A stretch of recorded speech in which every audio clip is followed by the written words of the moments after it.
Você provavelmente já ouviu que maconha é coisa moderna, né? Tipo, anos 60, hippies, Woodstock, aquela vibe paz e amor. Mas isso não é verdade. A verdade é que enquanto você está aí confortável no seu sofá, achando que inventaram tudo nos últimos 50 anos, existem pessoas que fumaram cannabis há mais de 2.500 anos. Isso mesmo. Mais de 2 milênios antes de você nascer, alguém já estava inalando fumaça de maconha em rituais sagrados nas montanhas geladas da Ásia Central. Imagine acordar numa tumba antiga no Pamir, cercado de névoa e silêncio absoluto. Você é um arqueólogo suando frio, cavando camadas de terra congelada, quando de repente suas mãos tocam algo que não deveria estar ali. Pedras queimadas, restos carbonizados e um cheiro levemente adocicado que ainda paira no ar depois de milênios. Pronto para ver suas certezas modernas serem destruídas? Então já se inscreve agora, deixa o like e comenta de onde você me assiste e que horas são aí. Isso é o que mantém esse canal vivo e cheio de histórias para te embalar até o sono. Agora, respire fundo, ajeite-se onde está e se prepare, porque a jornada desta noite já vai começar. Você está em 2019 nas montanhas do Pamir, fronteira entre China e Afeganistão. O vento corta sua pele como lâminas de gelo. Suas mãos tremem enquanto escavam uma tumba que ficou intocada desde 500 a.C. A equipe arqueológica ao seu redor trabalha em silêncio reverente. Vocês sabem que estão desenterrando algo importante, mas ainda não sabem o que. Quando a pá finalmente revela o interior da sepultura, você vê esqueletos em posição fetal, cercados por objetos cuidadosamente arranjados, vasos de cerâmica, instrumentos musicais primitivos feitos de osso e algo peculiar. Incensários de madeira queimada. Você se abaixa, aproxima o nariz e mesmo através de 2.500 anos consegue sentir um perfume terroso, levemente enjoativo, que você reconhece, mas não consegue nomear imediatamente. O laboratório vai confirmar semanas depois. Tetrahidrocannabinol em concentrações altíssimas. Cannabis. Não a plantinha comum que cresce em qualquer lugar, mas uma variedade especialmente potente, cultivada e selecionada para produzir níveis absurdos de THC. Alguém, há milênios, já sabia fazer melhoramento genético de maconha.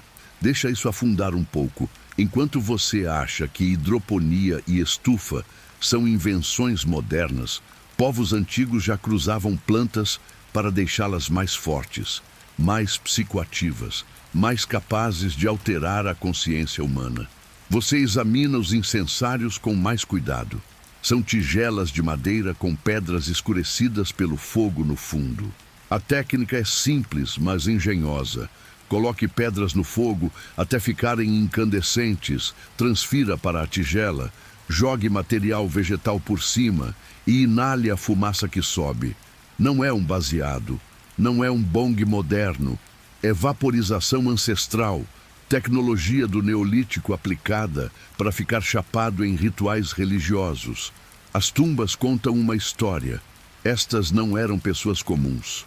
Os corpos foram enterrados com honras, com instrumentos musicais, com essas tigelas sagradas. Provavelmente eram xamãs, líderes espirituais, pessoas que serviam de ponte entre o mundo físico e o mundo dos espíritos. E a cannabis era a ferramenta. Você imagina a cena.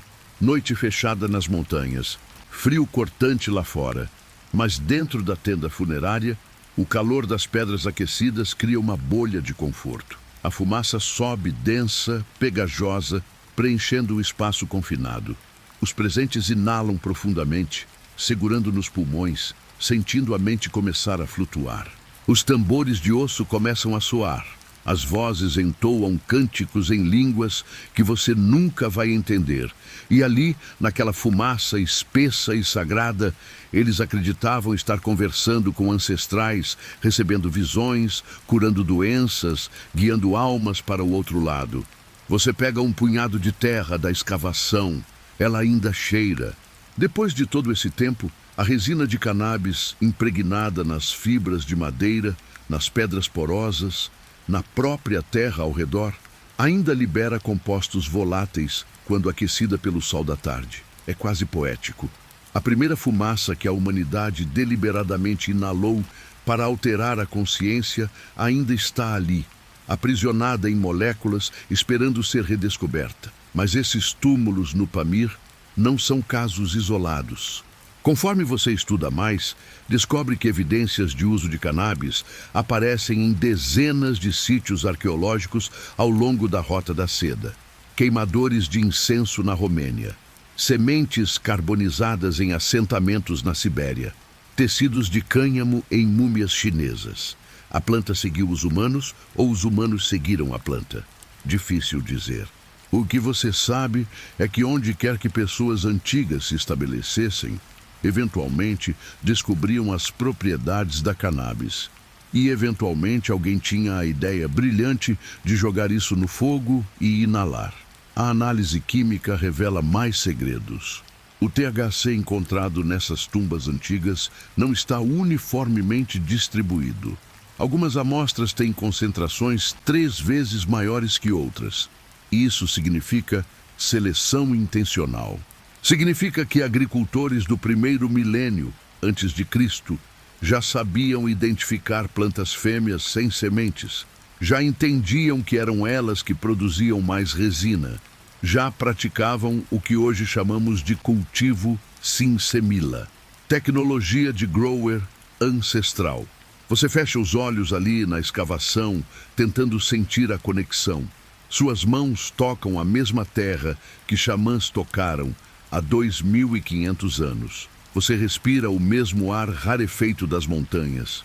E por um momento, apenas um instante fugaz, você quase consegue ouvir os tambores de osso ecoando através do tempo. Quase consegue ver a fumaça densa subindo das tigelas sagradas. Quase consegue sentir o que aquelas pessoas sentiram quando inalaram pela primeira vez. E suas mentes se expandiram para além dos limites do corpo físico. Você está agora nas estepes infinitas da Eurásia, por volta de 450 a.C. O vento varre a grama seca em ondas intermináveis. Você é um viajante grego, parte da comitiva de Heródoto, o pai da história, e está prestes a testemunhar algo que vai chocar o mundo mediterrâneo civilizado. Os citas, nômades guerreiros que aterrorizam impérios com sua cavalaria implacável, estão te convidando para um ritual funerário. Você não sabe ainda, mas vai sair dali com uma história que vai ser contada por milênios. O cheiro chega primeiro. Fumaça densa, oleosa, diferente de qualquer incenso que você conhece dos templos gregos. Seu nariz detecta algo terroso, quase animal, misturado com um dulçor enjoativo que gruda na garganta. A tenda à sua frente é uma estrutura cônica de feltro e peles, selada completamente. Fumaça vaza pelas bordas inferiores, rastejando pelo chão como uma criatura viva. Você hesita. Os guerreiros citas ao seu redor, com seus rostos marcados por cicatrizes rituais e tatuagens azuladas, fazem gestos impacientes. Você se curva e entra. O calor te atinge como um soco. Dentro da tenda, 6 ou 7 homens estão sentados em círculo ao redor de um braseiro central feito de pedras empilhadas. As pedras brilham vermelho-alaranjadas, pulsando calor. Um dos xamãs, reconhecível pelo manto de pele de lobo e pelo chocalho de ossos humanos pendurado no cinto, segura uma bolsa de couro. Seus dedos mergulham dentro e emergem com um punhado de sementes pequenas, escuras, brilhantes de resina. Ele as joga sobre as pedras incandescentes. O som é imediato. Um chiado agudo, quando as sementes tocam a superfície superaquecida, seguido por um estalo de óleos essenciais explodindo. A fumaça que sobe é tão espessa que parece sólida, um pilar branco amarelado que se espalha pelo teto da tenda, antes de descer lentamente sobre todos os presentes. Você inspira involuntariamente e o efeito é instantâneo. A fumaça é áspera, arranha sua garganta como areia, faz seus olhos lacrimejarem. Mas há algo mais. Um gosto metálico na língua, uma sensação de formigamento começando nas extremidades dos dedos. Os citas começam a gritar. Não são gritos de dor ou terror, mas de êxtase absoluto. Sons guturais, uivos que parecem vir de algum lugar primitivo e profundo da alma humana. Um guerreiro à sua esquerda joga a cabeça para trás, tendões do pescoço tensos como cordas, e solta um berro prolongado que faz seus ouvidos zumbirem. Outro balança o corpo para frente e para trás, batendo as palmas das mãos no chão de terra batida num ritmo hipnótico. Você quer sair, mas suas pernas não obedecem. A fumaça continua subindo das pedras. O xamã joga mais sementes, mais chiados, mais nuvens oleosas preenchendo o espaço já saturado. Heródoto vai escrever sobre isso mais tarde, e suas palavras vão atravessar séculos. Ele vai dizer que os citas fazem vapor com essas sementes e que gritam de prazer quando a fumaça os envolve. Ele vai comparar com banhos de vapor gregos, mas vai admitir que nunca viu nada igual à intensidade daqueles gritos, à selvageria daquela alegria. Você, testemunhando em primeira mão, entende que não é apenas prazer, é transcendência forçada. É a mente sendo arrancada do corpo e lançada para algum lugar, além das estepes, além do céu, além do tempo. Suas próprias percepções começam a derreter nas bordas. A tenda parece estar respirando, as paredes de feltro expandindo e contraindo como pulmões gigantescos. Os rostos dos citas ao redor se transformam em máscaras, depois em caveiras, depois em animais, depois em algo que não tem nome em grego. O tamborilar das mãos no chão sincroniza com seu batimento cardíaco. Ou será que é seu coração que sincronizou com o tamborilar? Você não consegue mais distinguir. O xamã está cantando agora.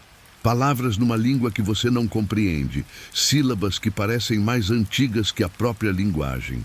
Sua voz é profunda, ressoa no peito, vibra nos ossos. Ele pega algo da cintura, um pequeno tambor feito do crânio de um inimigo morto, pele humana esticada sobre a abertura. Quando ele bate, o som não vem de fora, mas de dentro da sua cabeça. Cada batida é uma onda de pressão que reorganiza seus pensamentos, que dissolve sua identidade grega civilizada e revela algo mais antigo por baixo. Você percebe que está gritando também. Quando começou, não sabe, mas sua garganta está rouca e seu peito dói do esforço. O grito não é seu, vem de algum lugar ancestral, de quando seus próprios antepassados helênicos ainda eram tribos bárbaras nas montanhas, antes de Atenas, antes de filosofia, antes de civilização. O grito é memória genética. É o som que humanos fazem quando tocam o divino sem o filtro da cultura. As horas passam como minutos, ou minutos passam como horas. Impossível saber. A fumaça nunca diminui porque o xamã continua alimentando as pedras. Você nota detalhes impossíveis. Pode contar cada fio de cabelo na barba do guerreiro à sua frente, pode ver os ácaros microscópicos vivendo nas fibras do feltro da tenda, pode ouvir conversas acontecendo em tendas a centenas de metros de distância. Seus sentidos estão amplificados além de qualquer coisa que você conhecia ser possível. Quando finalmente saem, a luz do dia é uma agressão física. Você cambaleia, cego temporariamente, com as pernas de gelatina. Os citas riem, dão tapas nas suas costas com força suficiente para te derrubar. Para eles, isso é normal. Fazem isso toda vez que um guerreiro importante morre, toda vez que precisam consultar os ancestrais, toda vez que a lua está cheia e os espíritos das estepes estão inquietos. Para você, grego educado e civilizado, é a experiência mais intensa e aterrorizante da sua vida. Você vai descobrir depois que não eram apenas sementes. Os citas jogavam nas pedras uma mistura.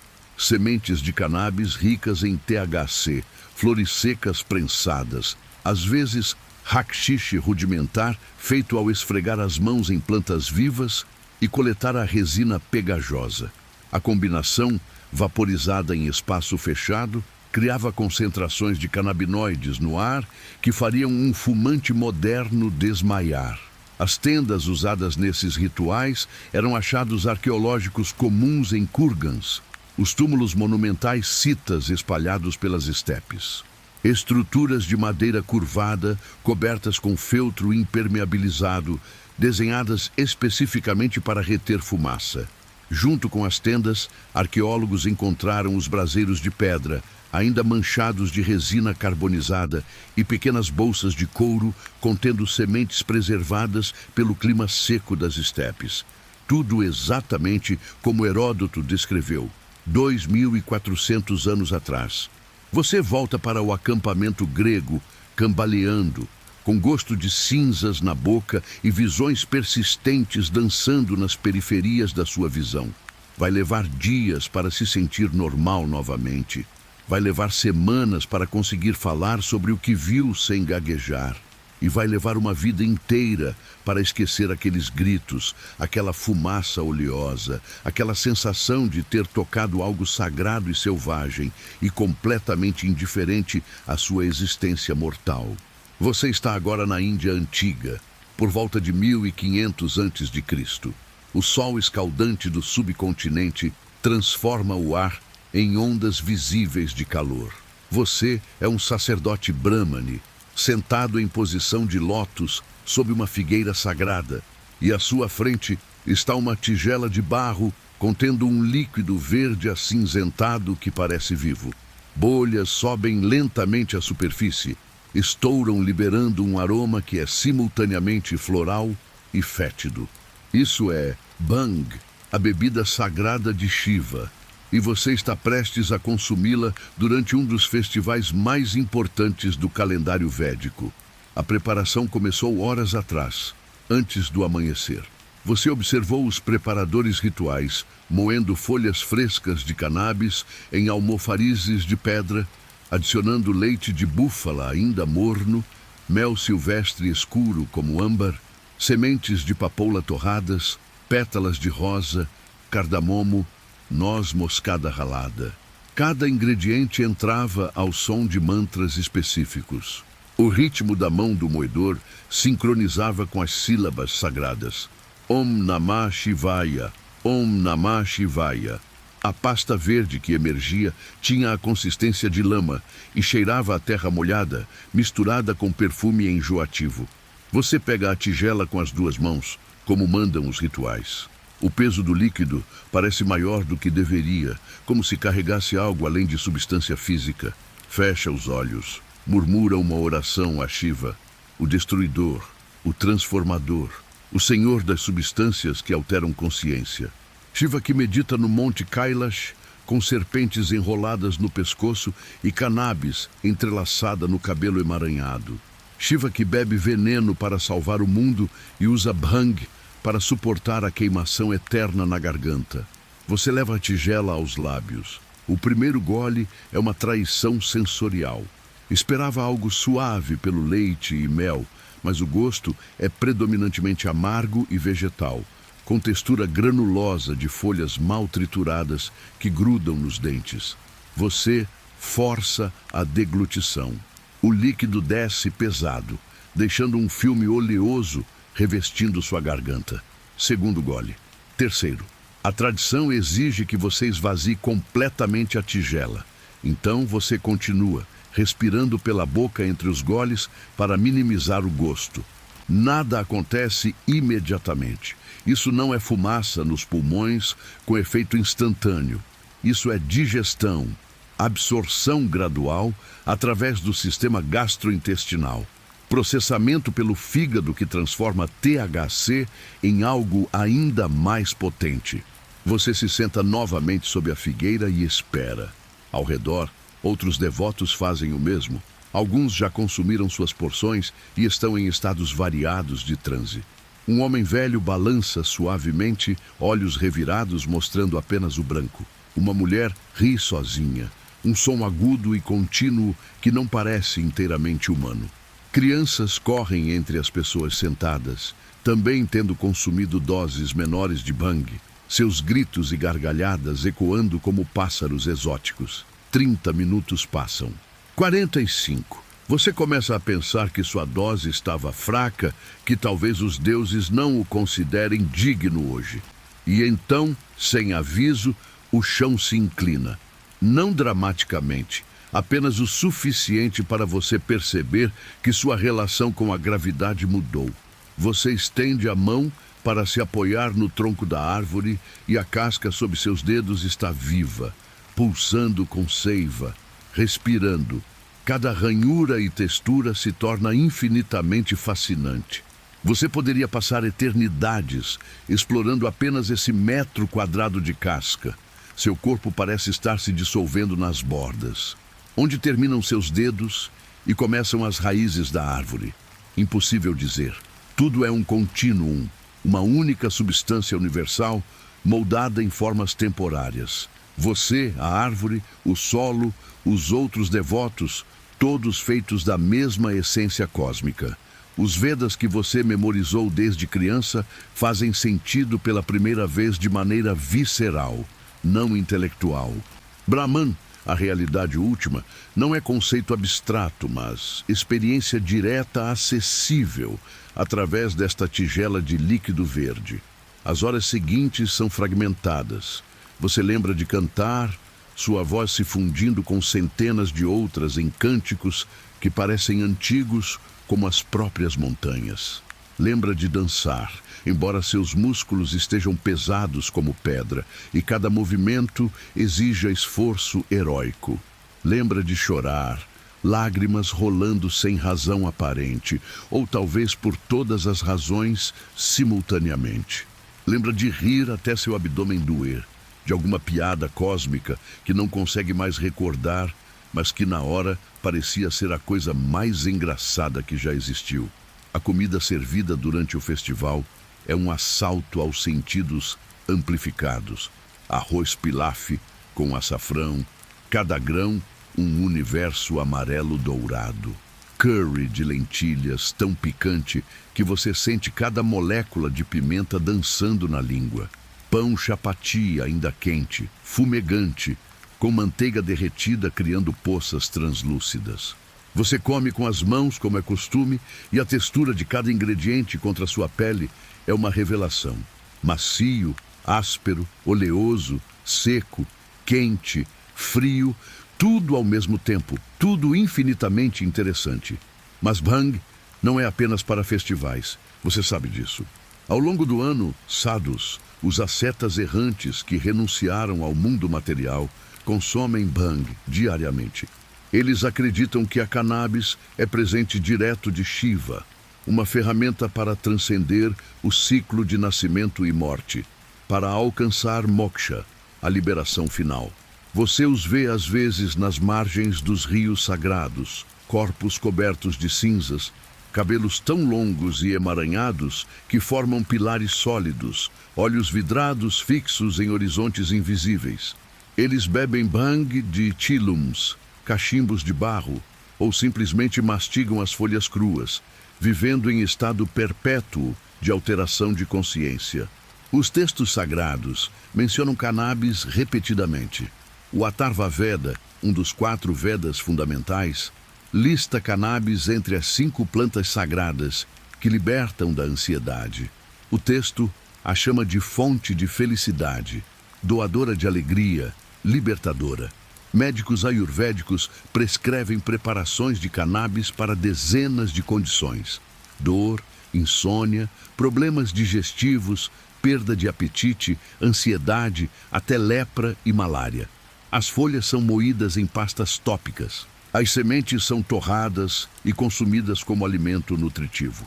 As raízes são fervidas em decocções. Cada parte da planta tem uso medicinal ou espiritual documentado. Você volta à consciência normal apenas quando o sol está se pondo, tingindo o céu de laranjas e roxos impossíveis. Seu corpo está exausto, músculos doloridos, como se tivesse corrido quilômetros. Sua mente está estranhamente limpa, vazia de pensamentos, um espelho polido refletindo o mundo sem julgamento. Outros devotos ao redor estão em estados similares, emergindo lentamente dos seus transes individuais, piscando como quem acorda de sonhos profundos. Você se levanta cambaleando, pernas formigando conforme o sangue retorna à circulação normal. Caminha até o rio próximo e mergulha a cabeça na água fria. O choque é revigorante, lava o suor salgado e a poeira acumulada. Quando emerge, gotejando, sente-se renascido, purificado. Transformado de maneiras que não consegue ainda articular, mas que sabe serem permanentes. Essa tradição não vai parar. 5.000 anos depois, seus descendentes ainda vão beber bang em festivais de Holi e Shivaratri. Ainda vão oferecer cannabis a estátuas de Shiva em templos. Ainda vão considerar a planta sagrada, um presente divino, uma ponte entre o humano e o transcendente. A colonização britânica vai tentar proibir, a modernidade vai trazer confusão legal. Mas a tradição vai persistir subterrânea quando necessário, resiliente como a própria planta. Você está agora em Bagdá, no ano 1200 da Era Comum. O calor do deserto é sufocante, mesmo dentro dos edifícios de pedra e tijolo de barro. Você é um comerciante persa de passagem pela cidade e um conhecido local o convidou para experimentar algo que ele chama simplesmente de a fumaça verde. Vocês estão num caravanserai, uma das inúmeras hospedarias que pontilham a Rota da Seda, e o aroma denso de especiarias misturado com algo mais terroso preenche o ar abafado do quarto nos fundos. Seu anfitrião, um mercador de tapetes chamado Hassan, desenrola cuidadosamente um tecido de seda, revelando pequenas bolas escuras e resinosas. Parecem pedaços de incenso prensado, mas o cheiro que liberam quando ele as quebra com a unha é inconfundível agora para você que já conhece cannabis. Só que mais intenso, mais concentrado, quase sufocante na sua potência. Isso é haxixe, resina pura extraída e comprimida, e Hassan sorri ao ver sua expressão de reconhecimento e apreensão. O narguile já está preparado. Você reconhece o formato: base larga de vidro ou cerâmica cheia de água, uma haste central, mangueira longa terminando numa piteira de âmbar polido. Hassan acende carvões num braseiro pequeno até ficarem cobertos de cinzas brancas e brilharem laranja por baixo. Com movimentos praticados, ele coloca os carvões sobre a tigela de barro do narguile. Depois, esmigalha uma das pequenas bolas de haxixe sobre uma camada de tabaco já na tigela. O cheiro que se eleva quando o calor começa a trabalhar é doce e enjoativo. Grudentos vapores oleosos que fazem suas narinas formigarem. Hassan faz o primeiro trago, demonstrando a técnica. Ele suga profundamente, bochechas côncavas pelo esforço, e você ouve o borbulhar vigoroso da água na base, purificando e resfriando a fumaça. Ele segura nos pulmões por tempo impressionante, facilmente 15 segundos, antes de exalar lentamente uma nuvem densa que sobe em espirais preguiçosas até o teto baixo. Então, ele passa a piteira para você. Você hesita apenas um momento antes de colocar os lábios onde os dele estavam. O âmbar está morno e úmido. Você puxa e a resistência surpreende. É preciso força real nos pulmões para vencer a tensão da água. A fumaça que chega à sua boca é quente, apesar de ter passado pela água, carregada, espessa, com gosto de plantas queimadas e algo mais, algo quase metálico. Você tenta segurar como Hassan fez, mas em 5 segundos está tossindo violentamente, fumaça expelida aos jorros enquanto seus pulmões protestam. Hassan ri. Não crueldade, mas familiaridade. Todos tossiram na primeira vez. Ele te passa um copo de água aromatizada com água de rosas. E você bebe agradecido, lavando o gosto de cinzas da garganta. Mas mesmo tossindo, mesmo com os olhos lacrimejando, você já sente algo. Um relaxamento começando nos ombros, descendo pela espinha, uma sensação de peso e leveza simultaneamente, que não faz sentido lógico, mas é inegavelmente real. A segunda tentativa é melhor.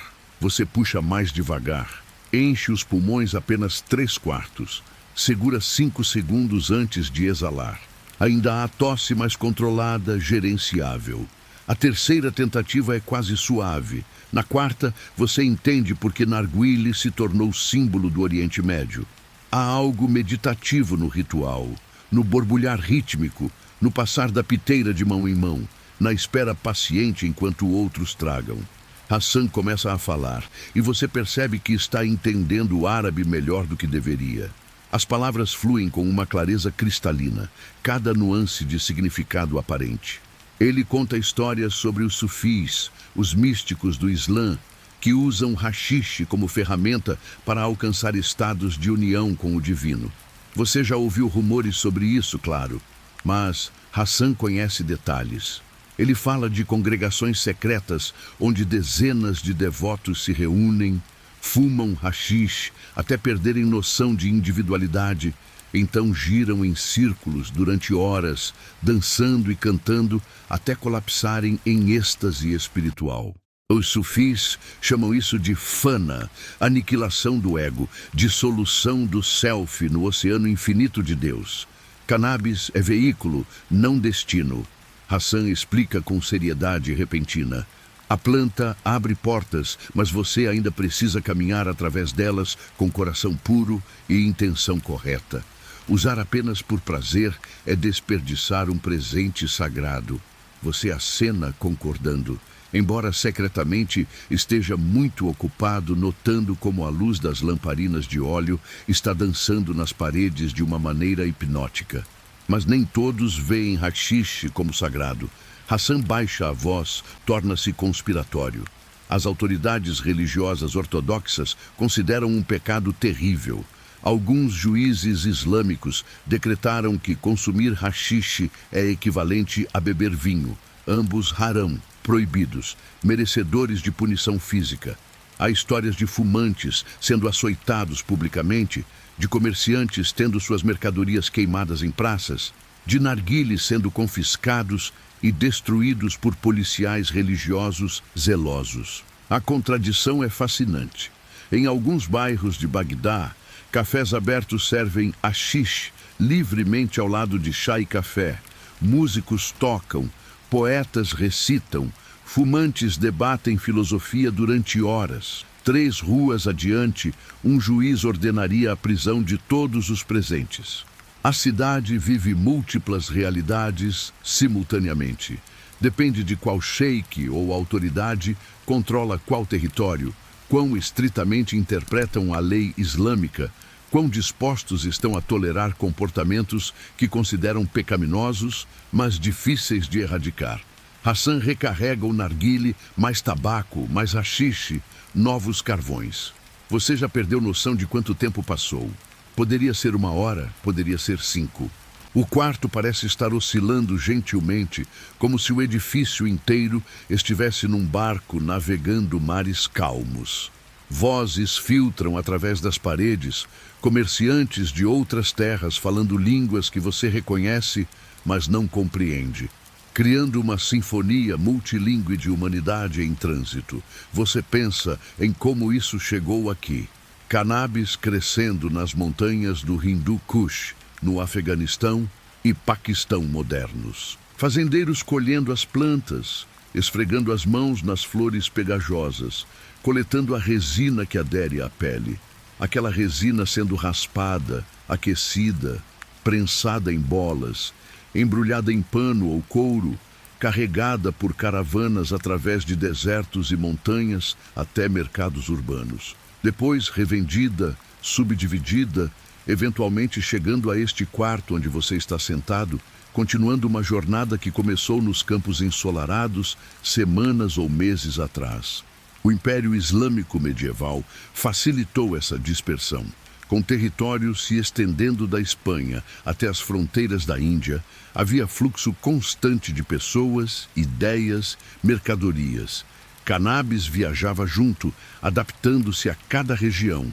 Na Pérsia, preferiam preparações mais leves, misturadas com flores aromáticas. No Egito, desenvolveram variedades particularmente potentes cultivadas no delta do Nilo. Na Síria e Líbano, vales de montanha escondidos se tornaram famosos por haxixe de qualidade excepcional que comerciantes conhecedores buscavam especificamente. Hassan te conta sobre os Hashishashin, os assassinos, a ordem secreta de guerreiros que supostamente usavam haxixe como parte dos seus rituais de iniciação. As histórias são selvagens, provavelmente exageradas. Jovens recrutas drogados e levados a jardins paradisíacos, cheios de prazeres sensuais, então informados que aquilo era apenas a mostra do paraíso eterno que receberiam se morressem cumprindo missões. Haxixe como ferramenta de controle mental, criando assassinos destemidos, dispostos a enfrentar morte certa. Você não sabe quanto disso é verdade e quanto é lenda, mas a história persiste, será repetida por cruzados europeus, eventualmente dará origem à própria palavra assassino em línguas ocidentais. A noite avança. Mais comerciantes se juntam ao círculo. O narguile passa de mão em mão, constantemente reabastecido. Conversas fluem e refluem, às vezes profundas discussões sobre teologia ou poesia. Às vezes, risadas tontas sobre absolutamente nada. Você sente uma conexão com esses estranhos, unidos temporariamente pela fumaça verde e pela experiência compartilhada de consciência alterada num canto esquecido de um império vasto demais para policing efetivo de prazeres privados. Você está agora num navio atravessando o Atlântico em 1642. O balanço constante das ondas já não te enjoa mais.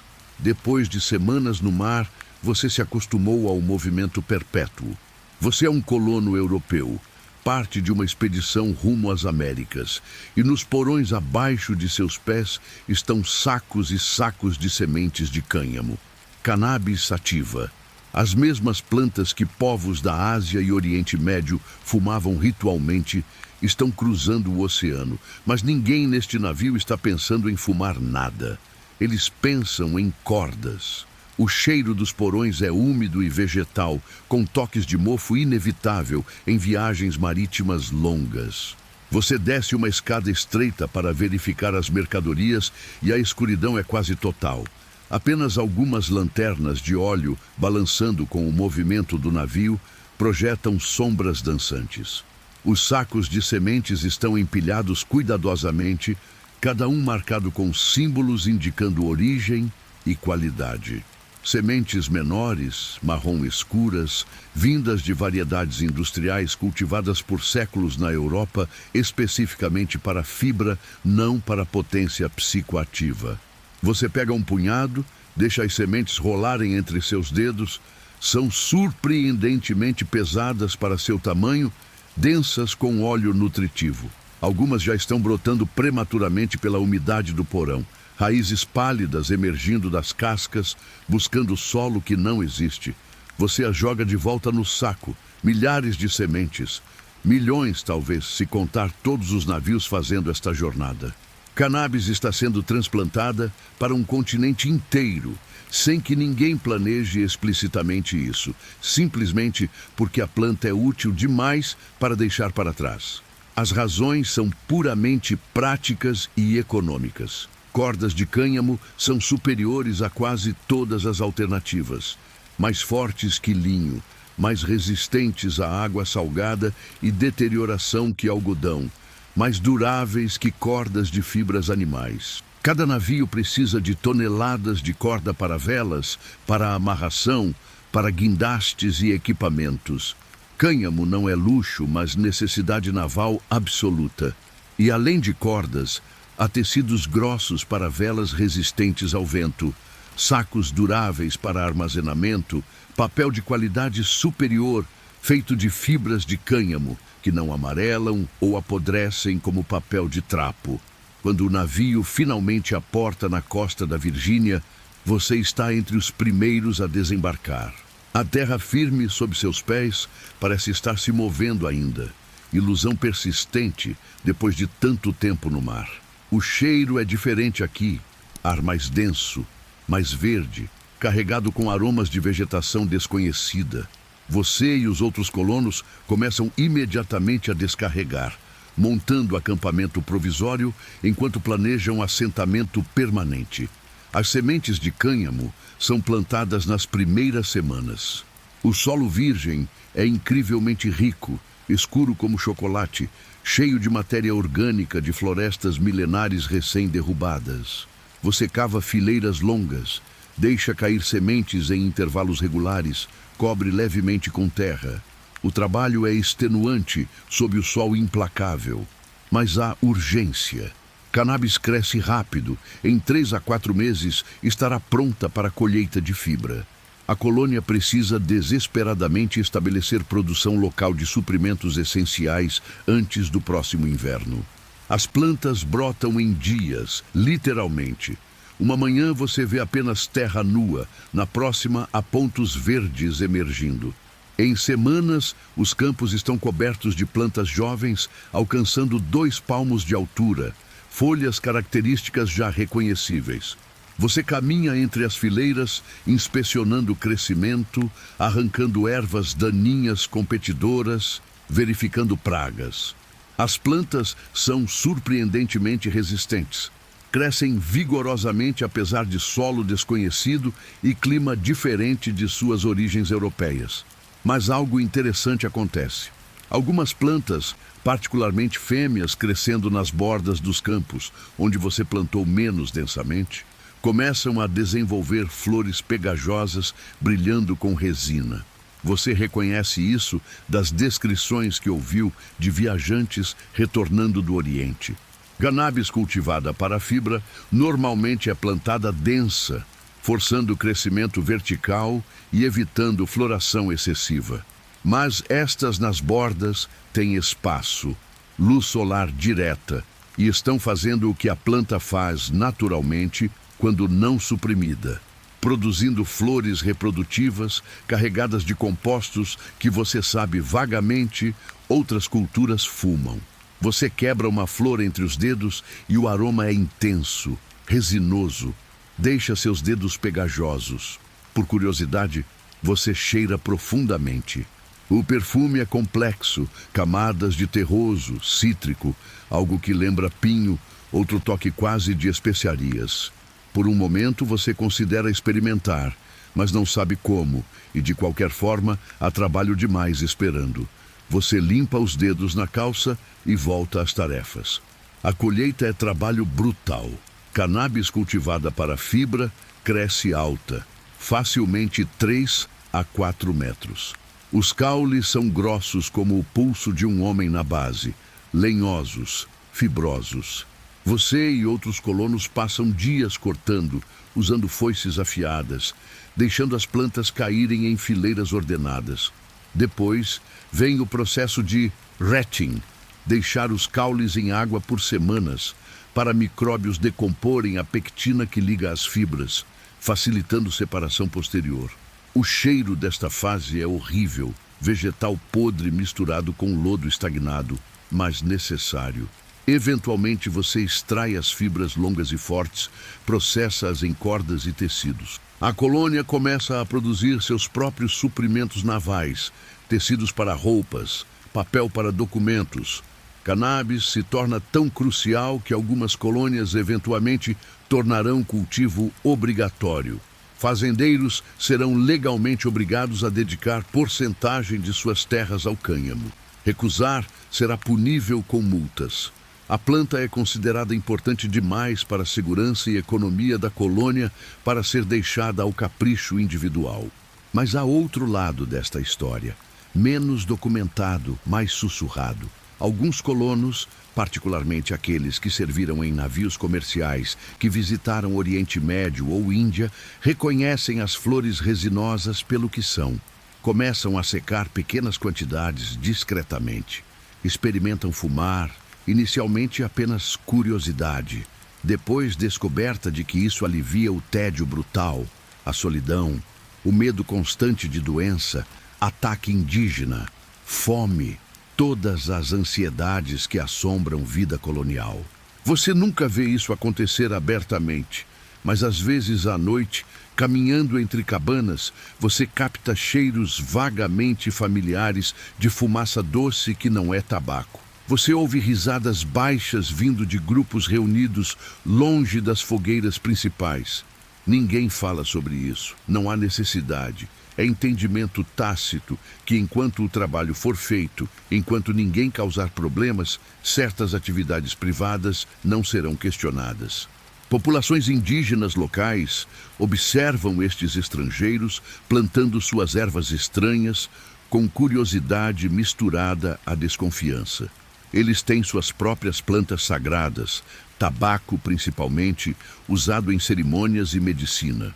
Alguns eventualmente experimentarão as flores resinosas de cannabis quando oferecidas, incorporando-as em suas práticas ou rejeitando como inferiores às suas tradições estabelecidas. Haverá trocas, hibridização cultural, eventualmente confusão histórica sobre quem introduziu o que a quem.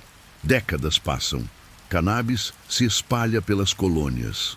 Campos de cânhamo se tornam paisagem comum da Virgínia à Nova Inglaterra. Algumas das figuras mais importantes da história americana cultivarão cannabis extensivamente. George Washington terá campos enormes. Thomas Jefferson também.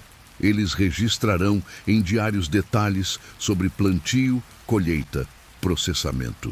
Ocasionalmente, farão anotações curiosas sobre separar plantas masculinas das femininas antes da polinização, técnica que não faz sentido para a produção de fibra, mas faz todo sentido para maximizar a produção de flores resinosas.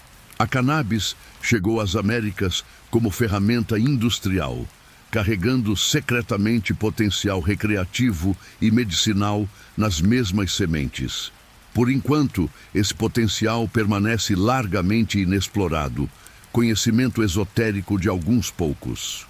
Mas as sementes estão plantadas, literalmente e metaforicamente. Eventualmente, sob circunstâncias certas, esse aspecto oculto emergirá também. Você está agora em Paris, no ano de 1846. A cidade é um turbilhão de arte, revolução, ideias fermentando nas ruas estreitas do Quartier Latin. Você é um jovem escritor aspirante, recém-chegado da província, deslumbrado e intimidado pela intensidade intelectual da capital. Um conhecido poeta que você conheceu num café te entregou um endereço rabiscado num pedaço de papel manchado de tinta. Hotel Pimodan, Ile Saint-Louis. Venha na quinta à meia-noite. Ele disse com um sorriso enigmático. Traga mente aberta e estômago vazio. Agora você está diante do edifício, um palácio do século XVII convertido em apartamentos para artistas empobrecidos e boêmios excêntricos. A fachada de pedra está desgastada, manchada pela poluição do carvão que cobre toda Paris. Você sobe escadas rangentes até o segundo andar, seguindo sons de música e risadas vindos de uma porta entreaberta. Empurra e entra. O salão é espetacular e decadente simultaneamente.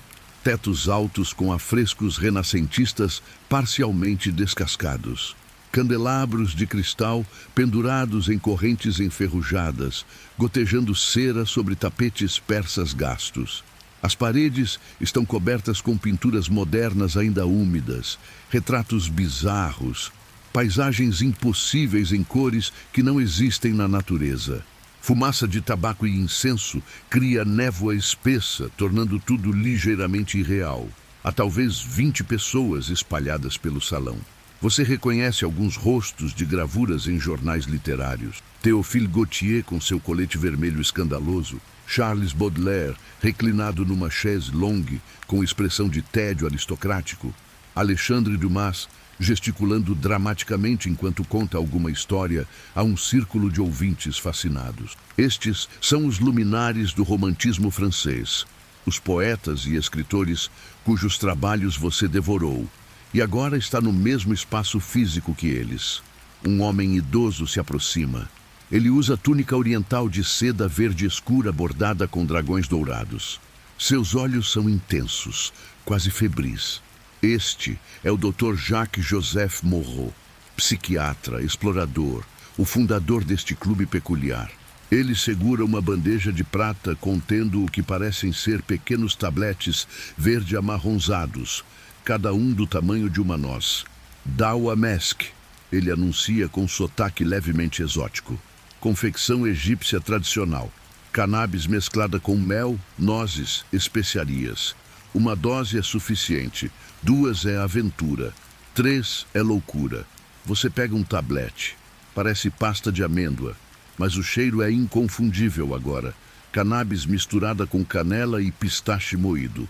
A textura é pegajosa, adere aos dedos. Você hesita, observando outros consumindo os seus sem cerimônia. Gautier mastiga o dele apreciativamente, comentando notas de sabor como sommelier, avaliando o vinho. Baudelaire engole o seu inteiro com gole de absinto, fazendo careta. Você finalmente coloca o tablete na boca. O gosto é doce inicialmente, mel dominando, depois vem amargor vegetal de cannabis, seguido por explosão de especiarias que fazem sua língua formigar. Você mastiga devagar, a pasta grudenta aderindo aos dentes, exigindo esforço real para deglutir. O Dr. Moreau observa com interesse clínico. Agora esperamos, ele diz. O efeito leva tempo. Enquanto isso, música. Um pianista começa a tocar Chopin. As notas flutuam pelo salão enfumaçado, cada uma parecendo permanecer no ar segundos depois de ser tocada, criando harmonia fantasmagórica. Você se senta numa cadeira estofada que já foi luxuosa, mas agora está com o veludo rasgado, revelando enchimento de crina de cavalo. 30 minutos passam. 45. Você começa a pensar que não recebeu dose forte suficiente, que talvez seu corpo metabolize diferentemente. Então Baudelaire ri. Não é riso normal, mas som estranho, desarticulado, que começa grave e sobe em espirais impossíveis de tom. E aquele som desencadeia algo em você. Repentinamente você percebe que está rindo também, que todos no salão estão rindo e ninguém sabe por quê. A risada se alimenta de si mesma, crescendo em ondas, ecoando nos tetos altos, voltando transformada. Seus músculos abdominais começam a doer do esforço. Lágrimas escorrem pelo seu rosto. Você tenta parar, mas é impossível. É como se a risada não pertencesse mais a você, mas fosse força externa usando seu corpo como instrumento. Quando finalmente a risada diminui, você está exausto, ofegante, e o mundo mudou. A música agora tem cor. Você pode ver as notas do piano fluindo através do ar, como fitas de luz azul e dourada. A tapeçaria na parede está se movendo, figuras tecidas ganhando vida, marchando em procissões silenciosas. O rosto de Gautier, quando ele se vira para você, parece estar derretendo e se reformando constantemente, passando por 1000 expressões por segundo. O tempo se torna não linear. Você experimenta a próxima hora e as próximas 4 horas simultaneamente. Conversas acontecem fora de sequência. Você responde perguntas antes de serem feitas. Causa e efeito invertem. O salão se expande para tamanho de catedral, depois comprime para a caixa de fósforos. Você está simultaneamente observando de fora e participando de dentro. Gautier está agora declamando poesia improvisada. Palavras jorram dele como água de fonte. Cada sílaba ressoa com significados múltiplos, camadas de interpretação empilhadas infinitamente. Você entende tudo e nada. A linguagem se torna apenas som, depois apenas sentimento, depois algo, além de palavras, completamente. Você tenta anotar insights profundos que estão te ocorrendo, mas quando olha para o caderno, só há rabiscos incompreensíveis, linhas serpenteando pela página sem formar letras. Dumas começa a dançar, seus 200 quilos se movendo com graça impossível, girando e pulando como bailarino. Outros se juntam. Você descobre que pode sentir a música não apenas ouvir, mas sentir fisicamente. Vibrações atravessando sua carne. reorganizando seus ossos em padrões harmônicos. Você dança também, embora mais tarde não terá memória de movimentos específicos, apenas sensação de voo, de peso desaparecendo. Alguém traz comida, frutas cristalizadas, queijos pungentes, pão ainda quente. Cada sabor é amplificado 1000 vezes. Uma uva passa, é o universo inteiro de doçura explodindo na língua. Um pedaço de queijo Roquefort é tão intensamente salgado e complexo que você precisa sentar, dominado. Você entende por que chamam isso de fome química. Não é apenas quantidade que você quer comer, mas a experiência sensorial de comer que se torna transcendentemente prazerosa. O Dr. Moreau circula tomando notas, observando reações de cada participante com interesse científico. Ele está estudando efeitos de cannabis na psique humana, documentando variações entre indivíduos, teorizando sobre mecanismos de ação. Suas notas eventualmente se tornarão alguns dos primeiros estudos psiquiátricos formais sobre substâncias psicoativas. Mas agora ele é apenas figura sinuosa, movendo-se pela multidão cada vez mais caótica, caderno em punho. Baudelaire se aproxima de você. Seus olhos estão vidrados, mas intensos. Ele fala sobre paraísos artificiais, sobre como drogas podem revelar verdades que sobriedade esconde, mas também sobre perigos de perseguir êxtase químico repetidamente. Suas palavras serão eventualmente publicadas, ensaios influentes sobre haxixe e ópio, textos que moldarão como gerações futuras pensam sobre substâncias que alteram consciência. Mas agora são apenas palavras fluindo de homem visivelmente intoxicado para você igualmente intoxicado.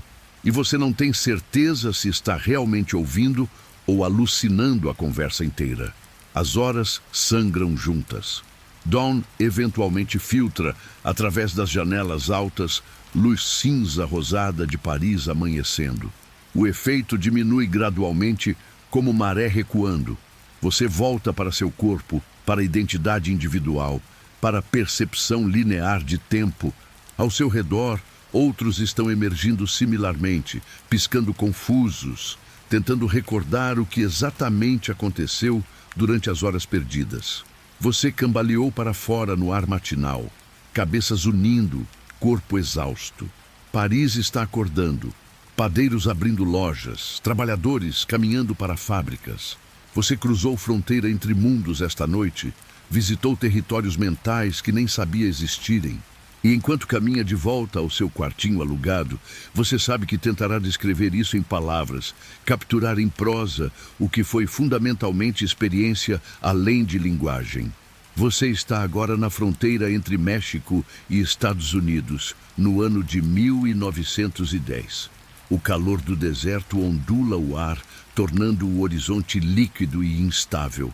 Você é um trabalhador agrícola mexicano, parte de onda de migração empurrada pela Revolução Mexicana que está rasgando seu país natal.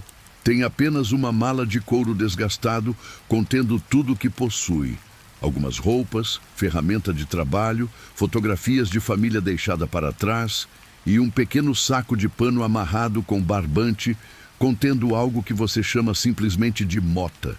A travessia é menos dramática do que será em décadas futuras. Não há ainda muros, patrulhas intensas, tecnologia de vigilância. Você simplesmente caminha através da linha imaginária, demarcando nações, junto com centenas de outros buscando trabalho, segurança, futuro melhor. Guardas americanos ocasionalmente param grupos, fazem perguntas em inglês que poucos entendem, depois acenam para passarem. A economia americana está crescendo, precisa desesperadamente de trabalho manual barato. Vocês são bem-vindos, ainda que relutantemente. Você encontra trabalho em campos de algodão no Texas. O labor é brutal.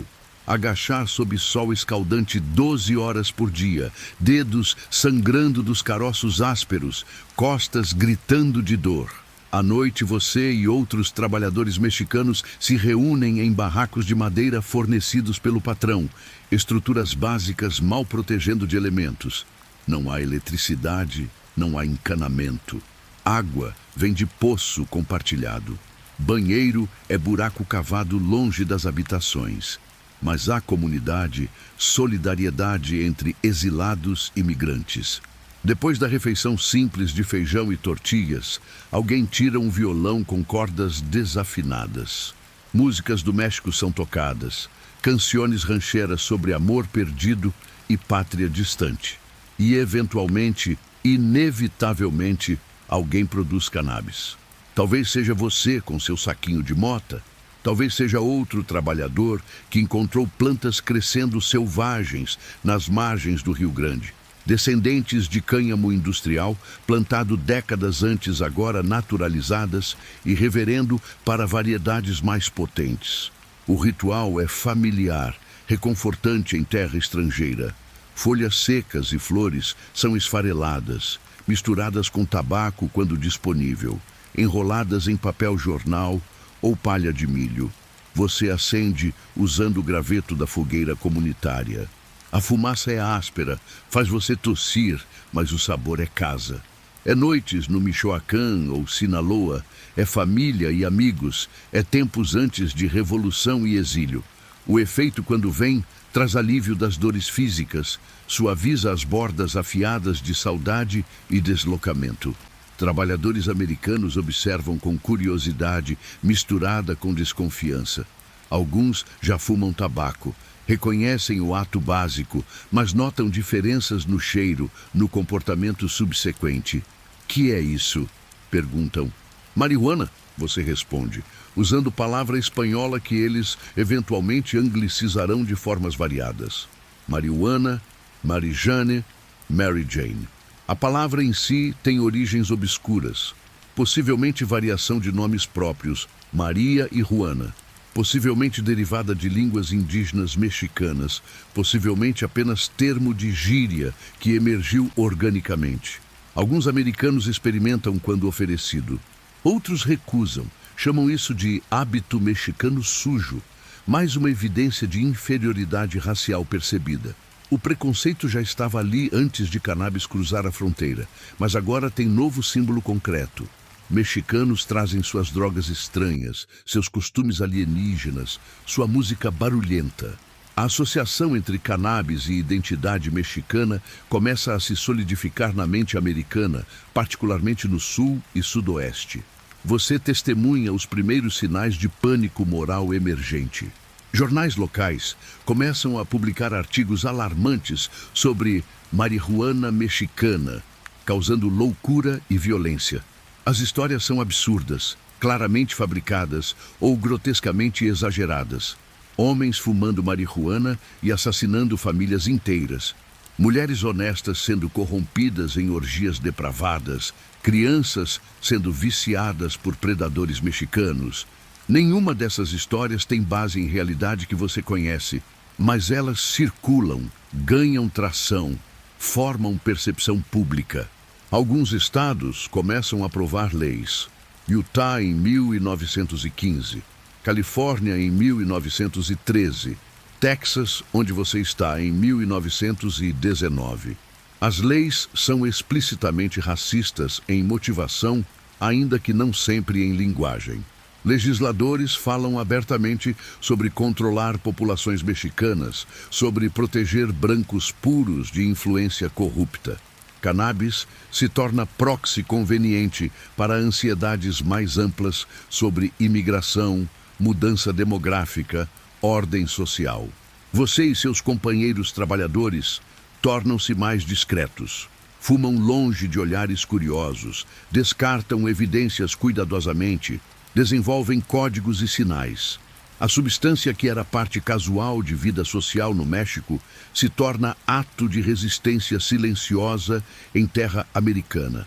Cada tragada é afirmação de identidade cultural que autoridades querem erradicar, recusa de assimilar completamente, manutenção de conexão com o lar através de fumaça e memória. Mas cannabis não fica contida apenas entre população mexicana. Inevitavelmente, ela se espalha. Trabalhadores negros nos campos conhecem e compartilham. Músicos de jazz nas cidades, particularmente em Nova Orleans, adotam marihuana como parte de cultura de performance. A planta começa a aparecer em bairros urbanos pobres, entre pessoas marginalizadas que polícia e sociedade já policia e marginaliza de qualquer forma. O padrão se repete. Droga torna-se associada com populações minoritárias, alimenta preconceitos existentes, justifica controle social aumentado. Você ouve histórias de batidas policiais em bairros mexicanos, de homens sendo espancados e presos por posse de quantidades minúsculas. As sentenças são desproporcionais, especialmente comparadas com leniência mostrada quando brancos ricos são ocasionalmente pegos com álcool durante proibição que começará logo. Cannabis carrega pena de prisão enquanto álcool ilegal resulta apenas em multa, evidenciando hierarquia clara de quais substâncias e quais usuários sociedade considera ameaçadores. A música começa a refletir isso. Corridos mexicanos, baladas narrativas, incorporam referências à marihuana, canções sobre trabalhadores, revolucionários, bandidos, todos fumando para aguentar dificuldades. A planta se torna símbolo de resistência cultural, orgulho mesmo diante de perseguição. Você canta essas canções ao redor da fogueira, voz rouca se juntando a dúzias de outras, afirmando existência e humanidade em lugar que frequentemente trata vocês como menos que humanos. Anos passam. Você envelhece nos campos, corpo quebrado por trabalho infinito. Novos trabalhadores chegam, trazendo suas próprias histórias, suas próprias pequenas bolsas de cannabis escondidas em bagagem. A circulação continua. Fluxo constante através de fronteira porosa, levando cultura e substância junto. Eventualmente, seu próprio filho nascido já em solo americano, bilíngue mas culturalmente dividido, fumará marihuana com amigos americanos de todas as raças e a conexão original com a herança mexicana estará diluída, mas ainda presente. Você às vezes pensa em ironia. Cannabis cresceu nas Américas por séculos antes de mexicanos começarem a fumar. Foi plantada por colonos europeus, cultivada por escravos africanos, usada industrialmente por fundadores americanos. Mas quando mexicanos a trouxeram de volta, agora como planta de prazer e medicina, repentinamente se tornou ameaça moral, exigindo criminalização. A diferença não é a planta, é quem a usa. Décadas depois, historiadores olharão para este período e reconhecerão como xenofobia e racismo moldaram política de drogas americana desde o início. Mas agora, aqui no barraco quente do Texas, em 1910, você simplesmente acende outro cigarro de mota, inala profundamente e deixa a fumaça carregar você temporariamente para longe de dores de trabalho e exílio, para memórias de casa que você nunca verá novamente.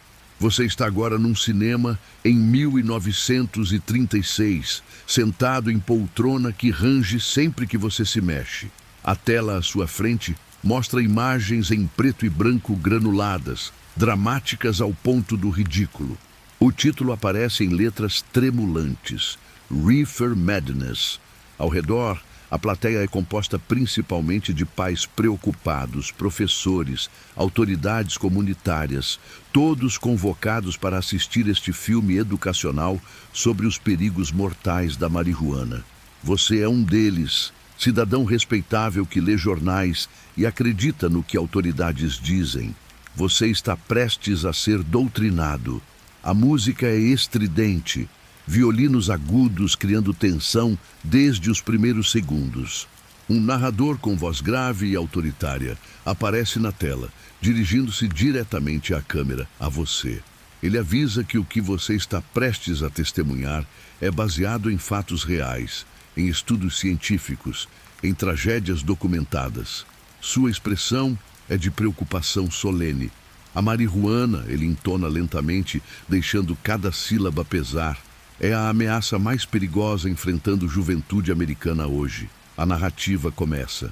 E adolescentes inocentes, garotos e garotas de aparência limpa e saudável, são atraídos por predador adulto para apartamento onde marihuana está sendo fumada. O apartamento é retratado como covil de depravação, iluminação baixa, fumaça espessa, música jazz tocando, decoração oriental, sugerindo influências estrangeiras corruptas. O predador, com bigode fino e olhar malicioso, oferece cigarros de marihuana aos jovens visitantes. É inofensivo. Ele mente com sorriso oleoso. Apenas experimente. Os jovens aceitam. O primeiro trago é mostrado em close dramático. Imediatamente, quase instantaneamente, seus comportamentos mudam. Uma garota, antes tímida, começa a rir histericamente. Som agudo e descontrolado que ecoa sinistro pela sala. Um garoto previamente educado torna-se agressivo, empurrando outros, quebrando mobília. Outro adolescente senta-se ao piano e toca freneticamente, música discordante e caótica. Uma garota dança de maneira sugestiva, movimentos que para a plateia de 1936 são chocantemente sexuais. Você observa tudo isso com crescente alarme. A mensagem é clara e martelada repetidamente.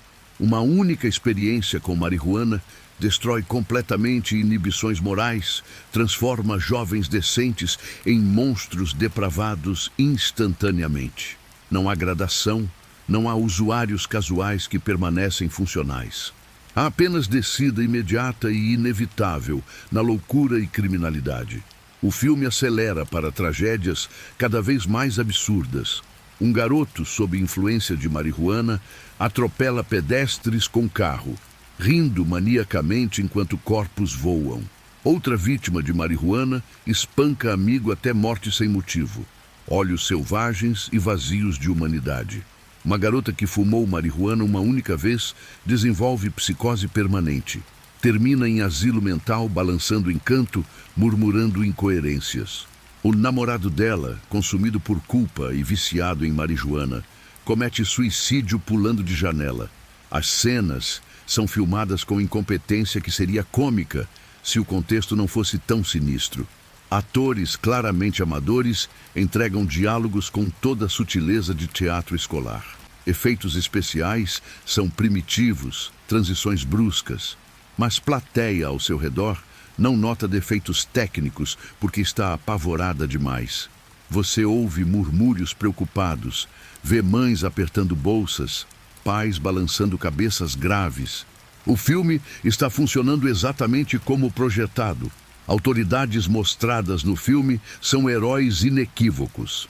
Policiais patrióticos, médicos sábios, professores dedicados, todos unidos contra esta praga de marihuana. Eles falam em termos absolutos. Marihuana não tem usos medicinais legítimos. É viciante na primeira exposição, inevitavelmente leva a crimes violentos e insanidade. Estas mentiras são apresentadas como verdade científica incontestável, apoiadas por homens em jalecos brancos assentindo gravemente.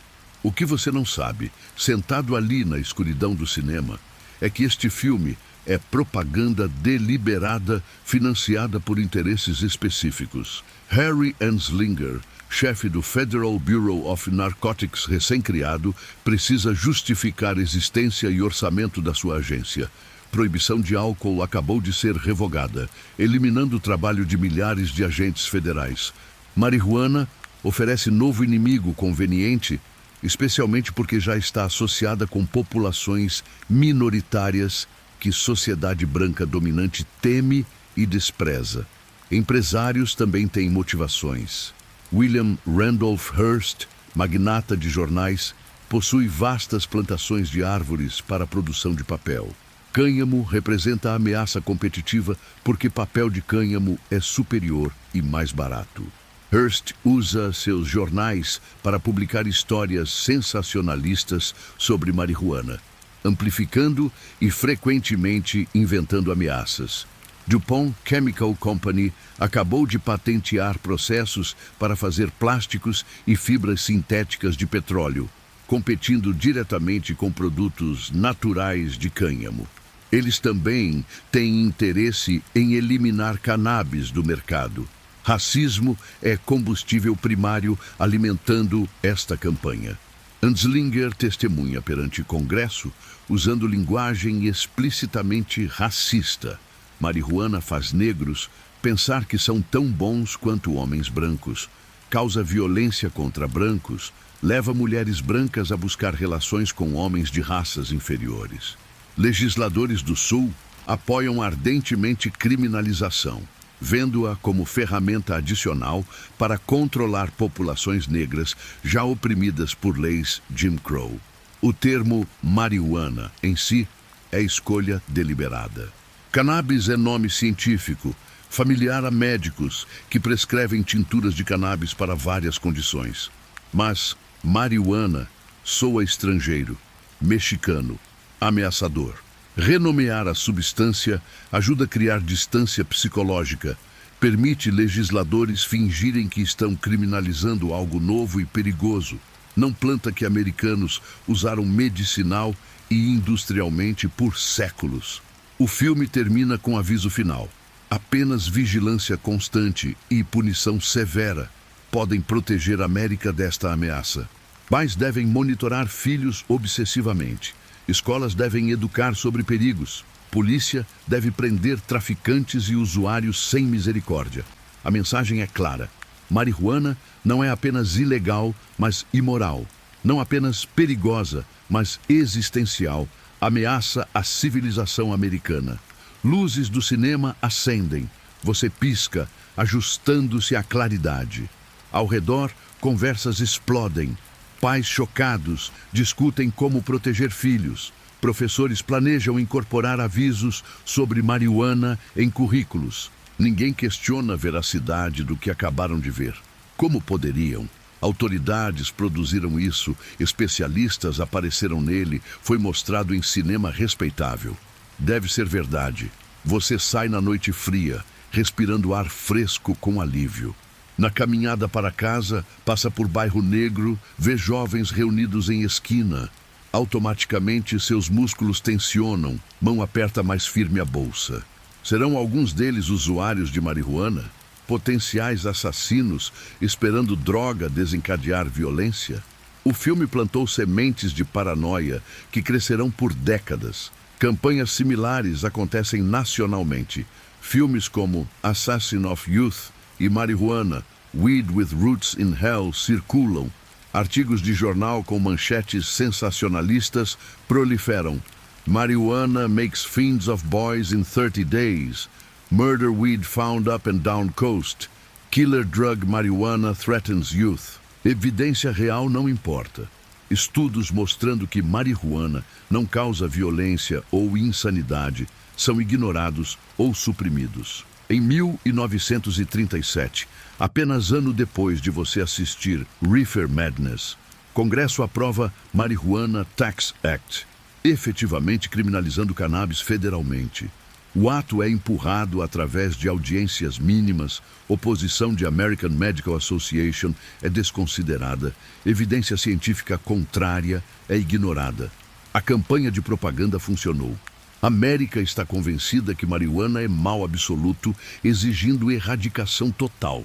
Décadas depois, pessoas assistirão Reefer Madness como comédia, rindo das representações absurdas, da propaganda óbvia. Mas o dano já estará feito.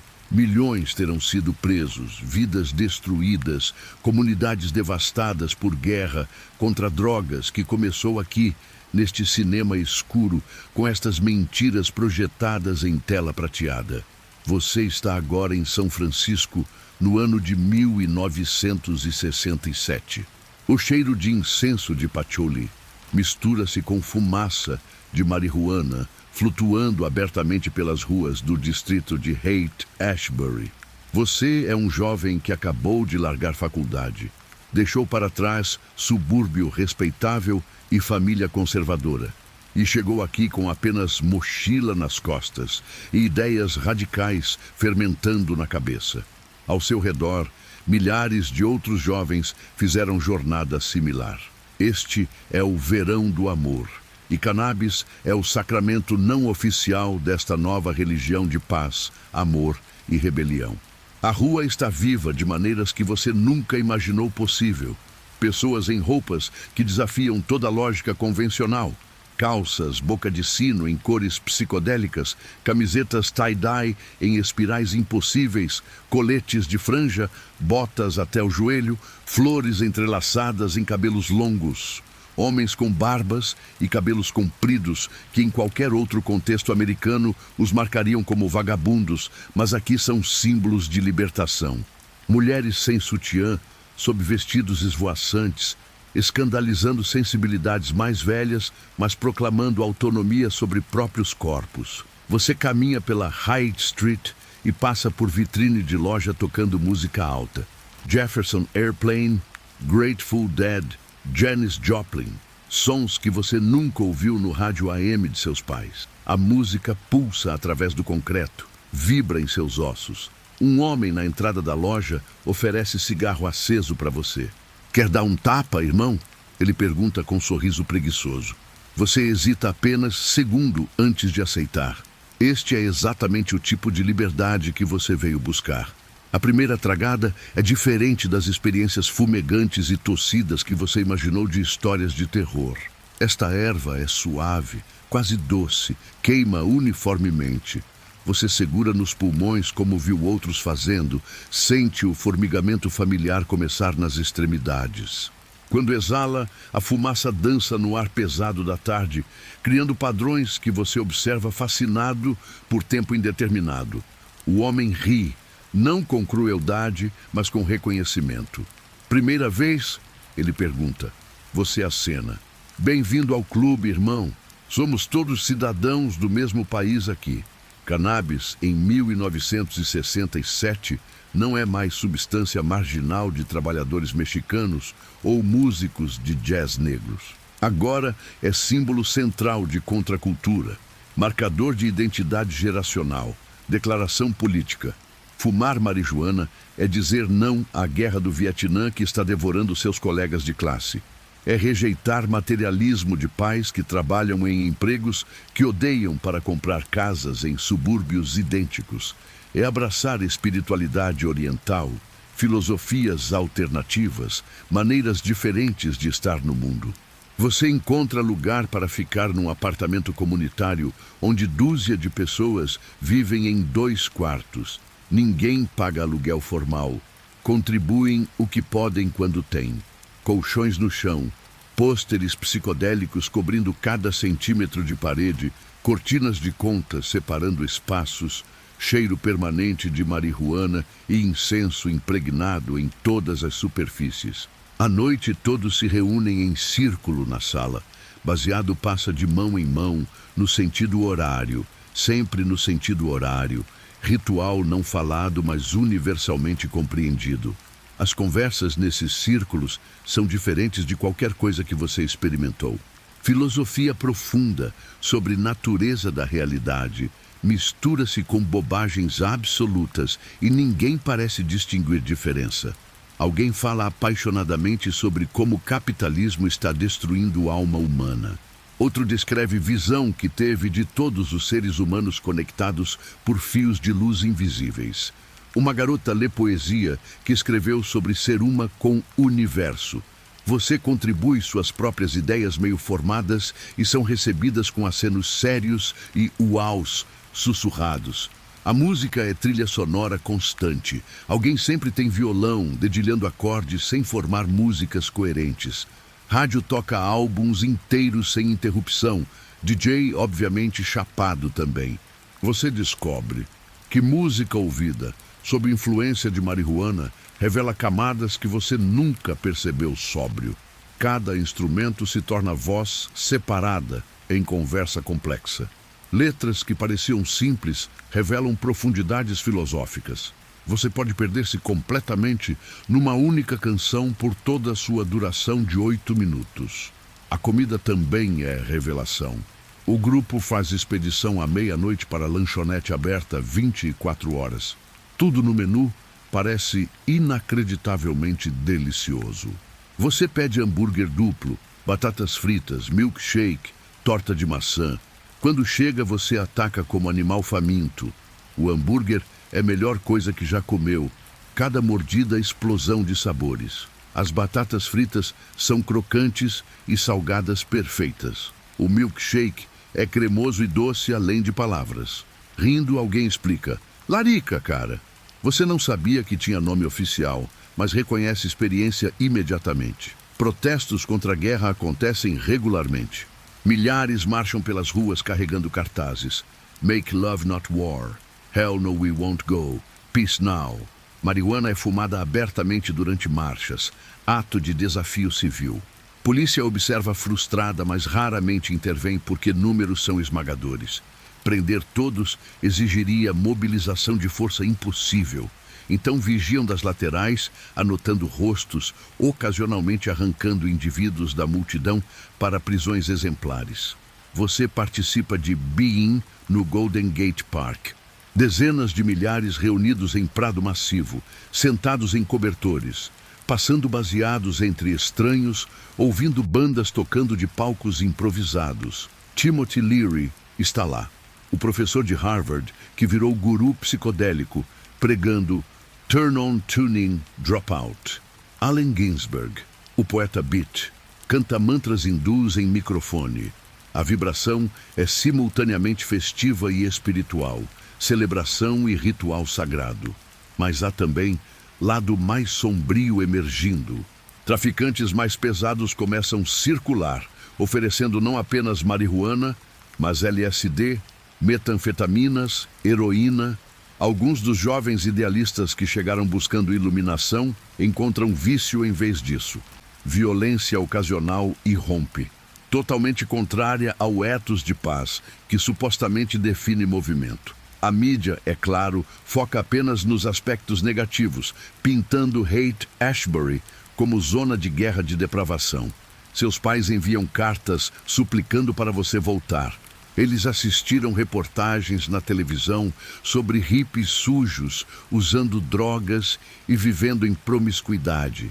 Não entendem que você está buscando algo que eles nunca poderiam oferecer: autenticidade, comunidade, propósito além de consumo material. Você responde raramente. Quando responde, é platitudes vagas sobre encontrar a si mesmo. A distância entre sua realidade e a deles tornou-se intransponível. Estabelecimento reage com força crescente. Richard Nixon, em breve, declarará guerra às drogas, chamando marihuana de ameaça pública número 1. Apesar de seus próprios assessores reconhecerem em documentos internos que não é particularmente perigosa. Mas política de drogas nunca foi realmente sobre drogas. É sobre controle social, sobre quebrar movimentos de oposição, sobre punir populações que sociedade dominante vê como ameaçadoras. Você não sabe ainda, mas Haight-Ashbury vai entrar em colapso rápido. Até 1968, o bairro estará invadido por traficantes pesados, criminosos, jovens fugitivos, vulneráveis sendo explorados. A utopia temporária não conseguirá sustentar-se contra realidades de capitalismo, vício, predação humana. Muitos dos seus novos amigos acabarão mortos de overdose ou voltarão derrotados para vidas convencionais que tentaram rejeitar. Mas agora, neste momento dourado de 1967, sentado em círculo, passando baseado sob céu estrelado da Califórnia, cercado por pessoas que acreditam que amor pode mudar mundo, você está exatamente onde quer estar. Cannabis uniu você a movimento maior, deu vocabulário compartilhado de rebelião, criou espaço onde possibilidades parecem infinitas e transformação social parece inevitável. Você está agora em Washington, D.C., no ano de 1971. O ar está carregado de tensão política, fumaça de cigarros comuns e perfume de secretárias transitando por corredores de poder. Você é assessor jurídico trabalhando nas sombras da administração Nixon e acaba de sair de reunião onde a guerra às drogas foi discutida com franqueza brutal que nunca seria admitida publicamente. John Ehrlichman, assessor doméstico de Nixon, falou sem rodeios. Sabíamos que não podíamos tornar ilegal ser contra a guerra ou ser negro, mas fazendo o público associar hippies com marihuana e negros com heroína, e depois, criminalizando ambos pesadamente, podíamos desorganizar essas comunidades. As palavras ecoam na sua cabeça enquanto caminha pelos corredores de mármore. Guerra às drogas não é sobre saúde pública, é sobre poder político, sobre quebrar espinha de movimentos de oposição, sobre encarcerar populações que votam errado ou protestam alto demais. Cannabis, com suas associações culturais convenientes a hippies contraculturais e comunidades negras, é ferramenta perfeita. Você sente náusea, mas engole, porque tem hipoteca a pagar, família a sustentar, carreira a proteger.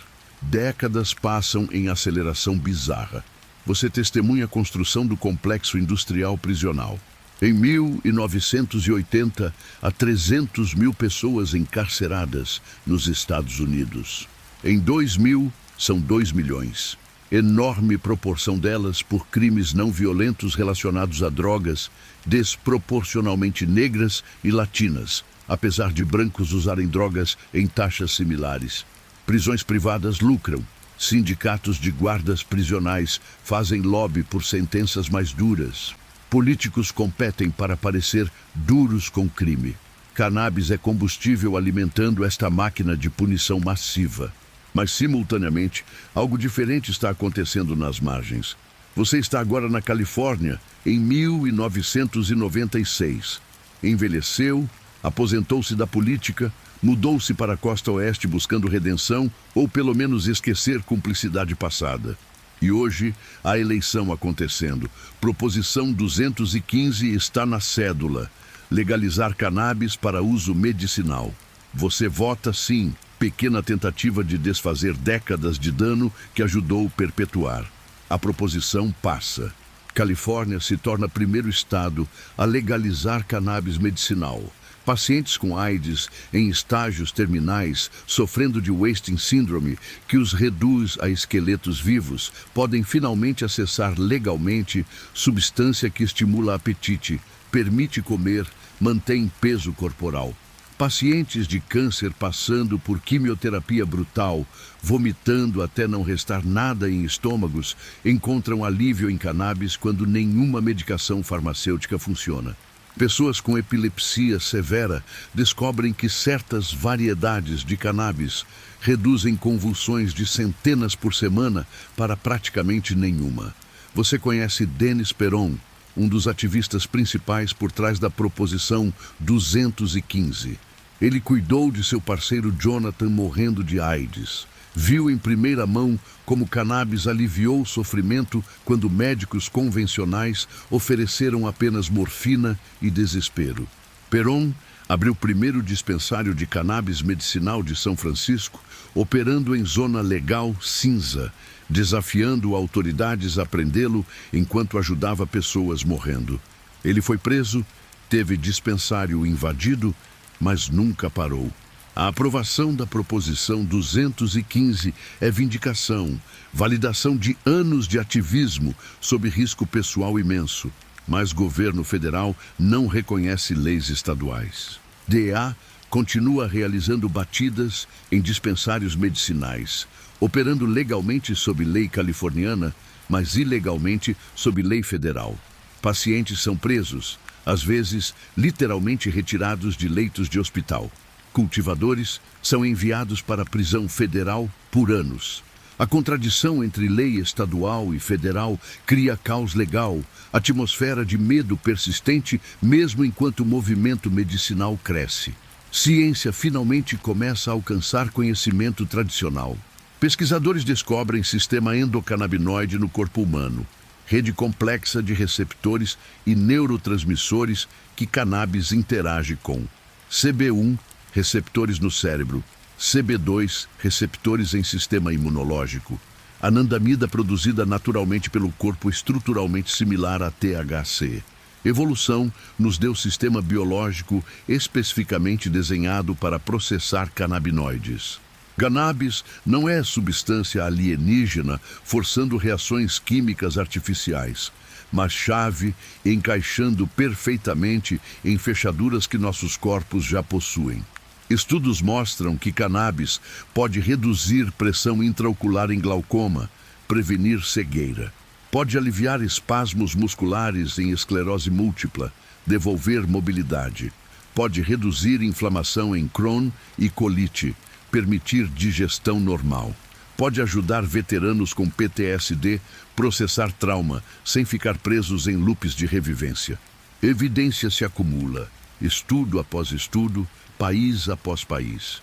Israel se torna líder mundial em pesquisa de cannabis medicinal, ironicamente financiado por governo que, contra a cultura americana, teria dificuldade reconciliando com imagem de stoner relaxado. CBD, canabinoide não psicoativo, emerge como estrela improvável. Sem o high de THC, CBD oferece benefícios terapêuticos sem intoxicação. Crianças com epilepsia. Dravet, condição rara causando convulsões constantes, resistentes a todos os medicamentos convencionais, respondem miraculosamente a extratos ricos em CBD. Vídeos de crianças tendo dezenas de convulsões por dia reduzidas a zero após tratamento com CBD viralizam, mudam percepções públicas radicalmente. Difícil manter narrativa de droga perigosa quando você vê criança de 5 anos finalmente capaz de brincar normalmente depois de anos de sofrimento. Mas estados aprovam programas medicinais. Colorado, Washington, Oregon, Alasca seguem, cada um com regulamentações diferentes, criando patchwork confuso de legalidade. Pacientes em um estado possuem legalmente, cruzam fronteira invisível para estado vizinho, tornam-se criminosos instantaneamente. A absurdidade da situação torna-se impossível ignorar. Indústria começa a emergir das sombras. Cultivadores que operaram ilegalmente por décadas repentinamente têm oportunidade de legitimar operações. Empreendedores identificam oportunidade de mercado massiva. Capital de risco começa a fluir. Dispensários se proliferam, evoluindo de operações discretas de backroom para lojas de varejo sofisticadas, com design de interiores, consultores especializados, produtos embalados profissionalmente. Variedades são desenvolvidas para condições específicas. High CBD, Low THC para pacientes que querem benefícios terapêuticos sem intoxicação. Balanced Ratios para gerenciar dor crônica. Variedades. Indica para insônia, relaxamento muscular. Variedades. Sativa para depressão, fadiga, falta de apetite.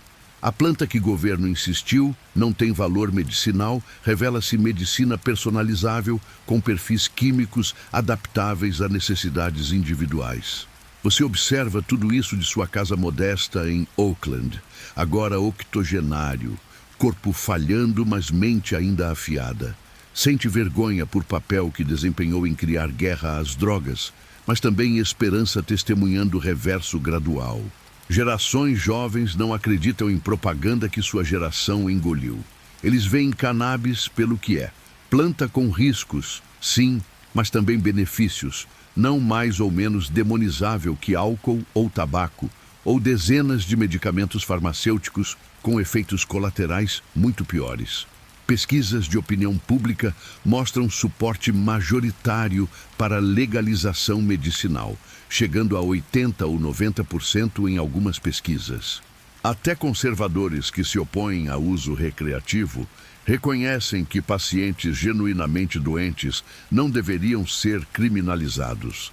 A mudança é tangível, inevitável, ainda que frustrante e lenta para aqueles sofrendo agora, incapazes de acessar tratamento que poderia transformar suas vidas. Você pensa nos milhões encarcerados ao longo de décadas, vidas destruídas, famílias separadas, comunidades devastadas.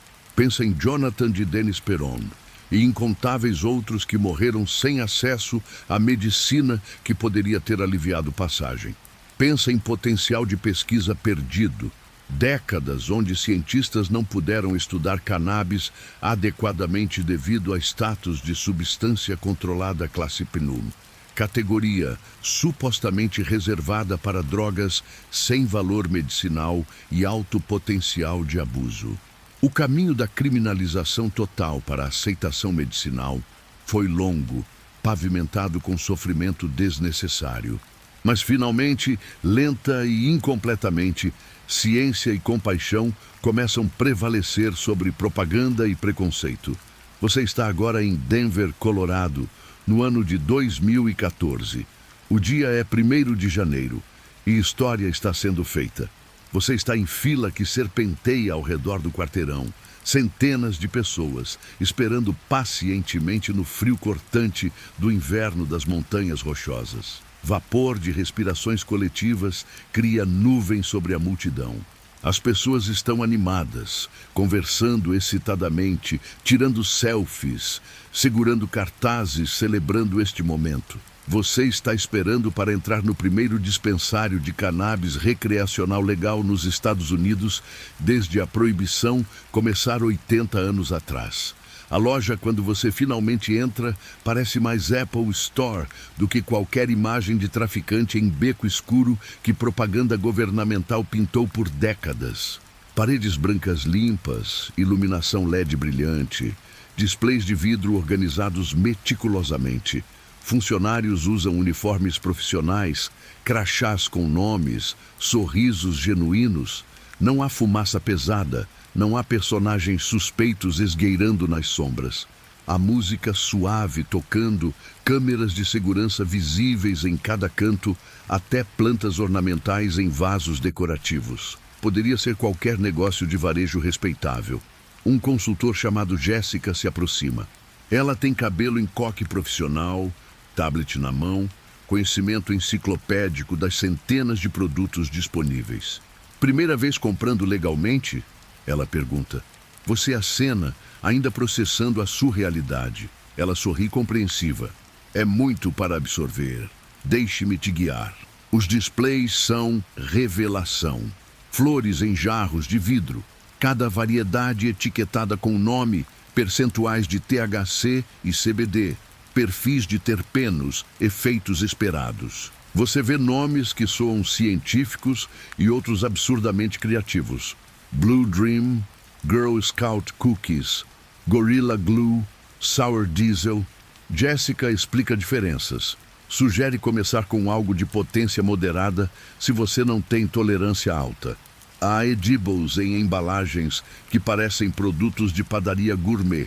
Brownies, gomas, chocolates, todas com dosagem precisa impressa claramente. Há concentrados com nomes exóticos. Shatter, Wax, Rosin, Live Resin. Há tinturas, tópicos, cápsulas, até supositórios. A planta que você conhecia apenas como erva fumada revelou-se base para a indústria inteira de produtos diversificados. Você escolhe 1/8 de onça de variedade chamada Northern Lights, conhecida por efeitos relaxantes. Jéssica pesa cuidadosamente em balança digital calibrada, sela em embalagem à prova de crianças com avisos de saúde impressos.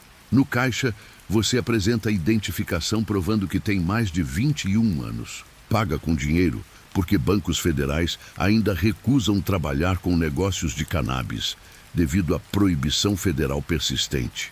Recebe recibo detalhado, impostos claramente especificados.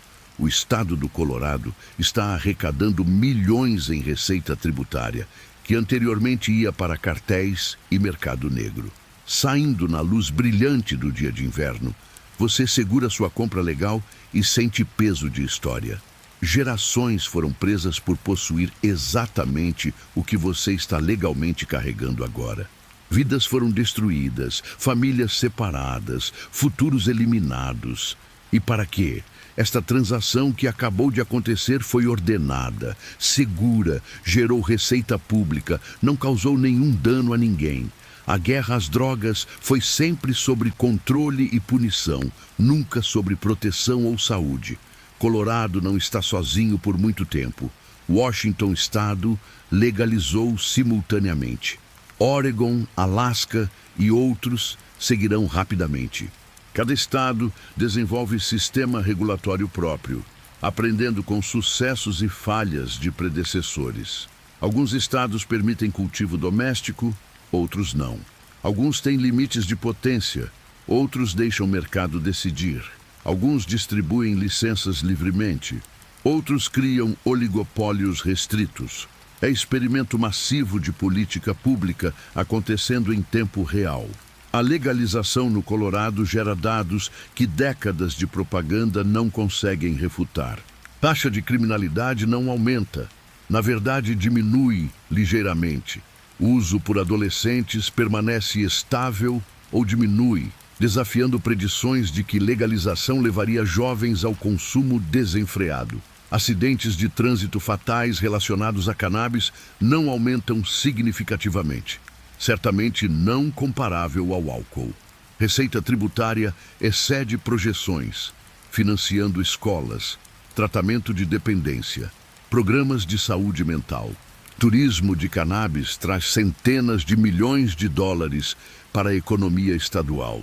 Mas há também complicações não antecipadas. Mercado negro não desaparece imediatamente porque cannabis legal é cara devido a impostos pesados e custos de conformidade regulatória. Alguns usuários continuam comprando ilegalmente para economizar dinheiro. Edibles causam alguns incidentes problemáticos quando turistas inexperientes consomem doses massivas, não entendendo que efeito leva horas para manifestar. Há casos de crianças acidentalmente consumindo edibles que parecem doces normais, levando a visitas de emergência e chamados para regulamentações de embalagem mais estritas. Concentrados de alta potência levantam preocupações. Dabbing, vaporizar concentrados com 80 a 90% de THC, cria experiência muito mais intensa que fumar flores com 15 a 20% de THC. Alguns usuários desenvolvem dependência psicológica, padrões de uso problemático. Clínicas de tratamento reportam aumento em pessoas buscando ajuda para uso de cannabis. Estes problemas são reais, mas permanecem pequena minoria comparada à devastação de alcoolismo ou vício em opioides. Globalmente, movimento de legalização ganha momentum. Uruguai se tornou o primeiro país a legalizar completamente cannabis recreacional em 2013, ano antes do Colorado. Canadá segue em 2018, tornando-se primeiro país do G7 a legalizar nacionalmente. México descriminaliza, eventualmente legaliza.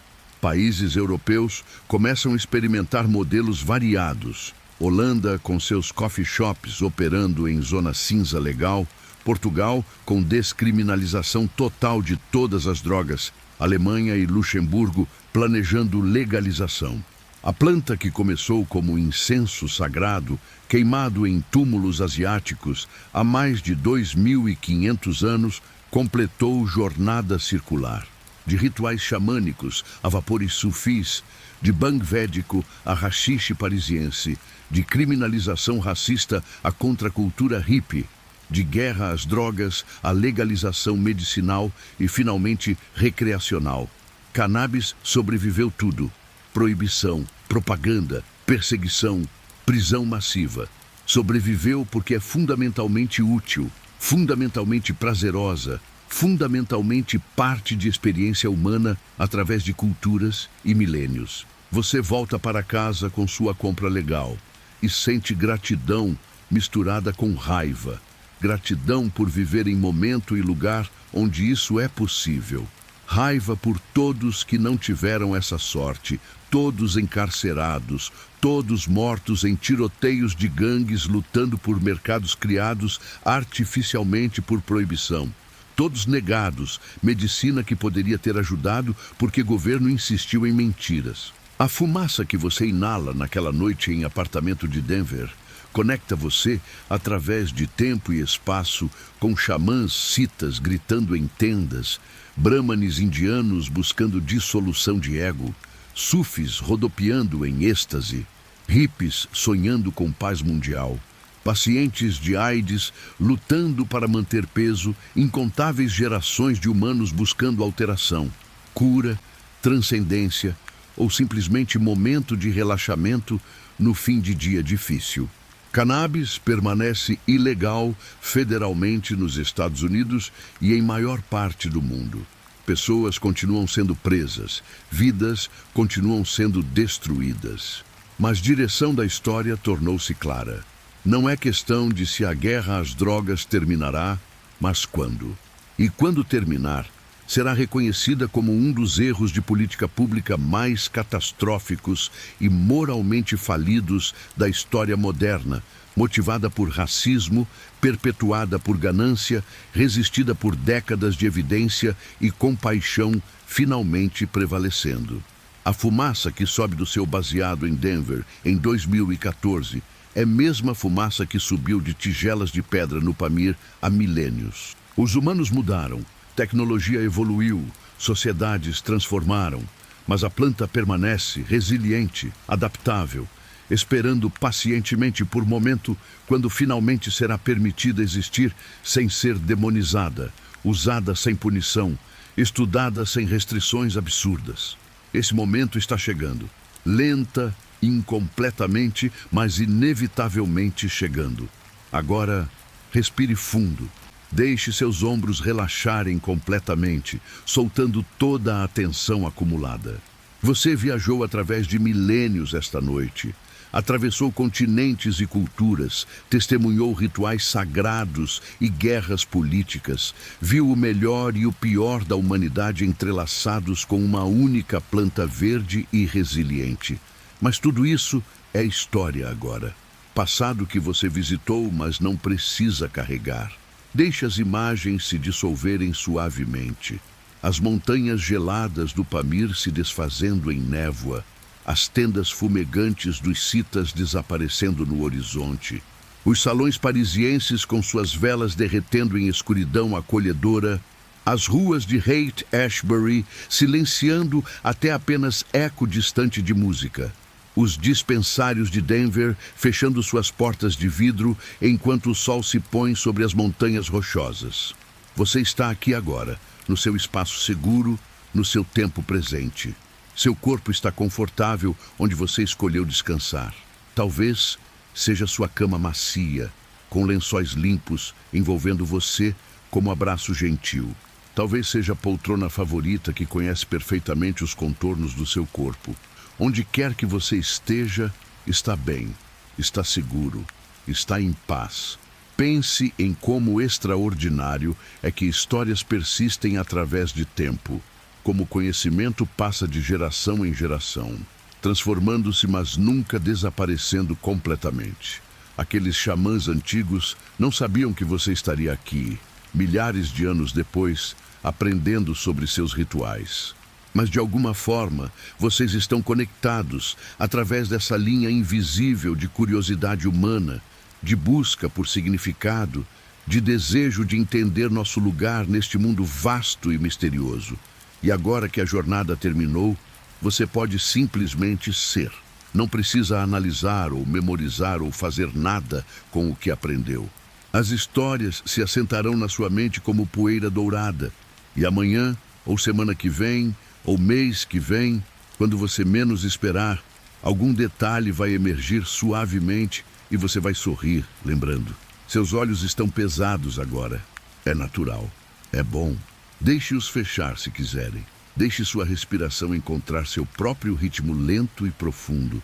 Inspire e expire, sem esforço, sem pressa. Apenas o movimento suave e infinito de ar entrando e saindo, como ondas gentis lambendo praia tranquila. O mundo continuará girando enquanto você descansa. As estrelas continuarão brilhando acima, as mesmas estrelas que citas viram, que poetas parisienses admiraram, que hippies contemplaram em seus momentos de êxtase. Você faz parte dessa continuidade eterna, esse fluxo interminável de vida e experiência. Então durma agora, se o sono vier. Ou simplesmente flutue neste estado sereno entre vigília e sonho. Você fez bem. Aprendeu, viajou, experimentou. E agora merece descanso profundo e reparador, embalado pelo conhecimento de que é parte de história muito maior, muito mais antiga, muito mais bonita do que qualquer um de nós pode completamente compreender. Boa noite. Respire fundo uma última vez e deixe-se ir.